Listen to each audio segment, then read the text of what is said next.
it was a great experience being in that group coaching.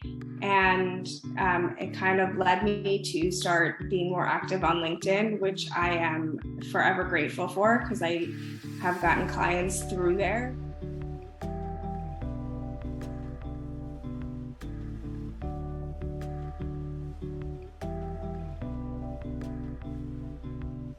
I mean, I enjoyed it.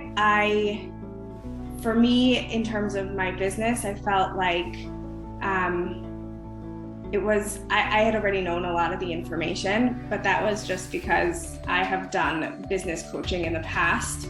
But I liked being able to talk to someone who's in the early childhood world and who understands the world, rather than someone who's coming from the business world and don't necessarily get the education part of it.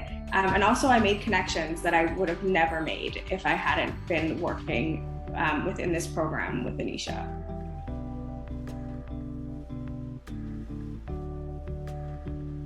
I felt, I guess, honored to have been a part of that program specifically, and to have worked with Anisha one-on-one as well. Like, I've done both, and she's been a great resource.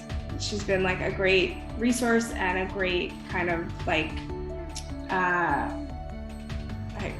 the word champion comes to mind, but that's not the right word. Like, yeah, someone who just like wants to help and who is all for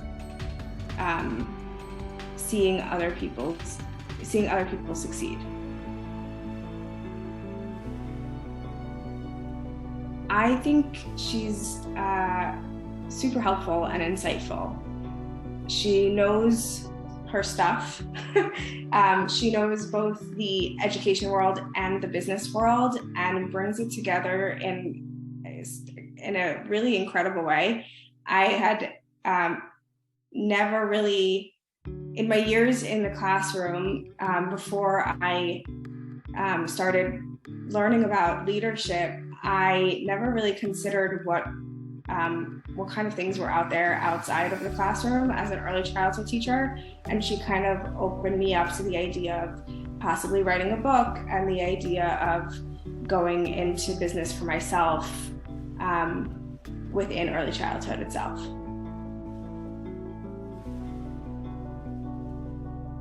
Absolutely. I would recommend someone who is in the process of building their business within the early childhood world, who I feel like needs that guidance, because it can be really hard to work with a business coach and only a business coach when you are in the education world, because it's just different. It's a different mindset. So I absolutely would recommend Anisha.